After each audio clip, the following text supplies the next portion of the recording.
Hello দোস্ত। হ্যাঁ রাকিব, আজকে না 8 ফেব্রুয়ারি। আজকে কি জানি দিবস? তুই আজকে 8 ফেব্রুয়ারি কি দিবস এটা নিয়ে পড়ে রয়েছিস? আরে বেটা, আজকে তো আমাদের রেজাল্ট দিবস।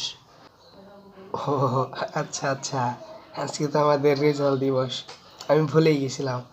আচ্ছা, তোরটা পেয়েছিস?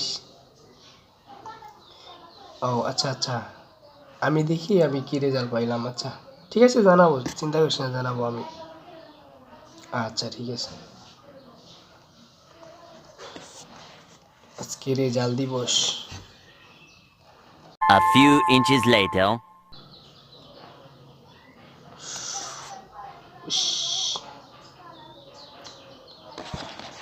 পয়েন্ট খুব কম পাইছি বুঝলি।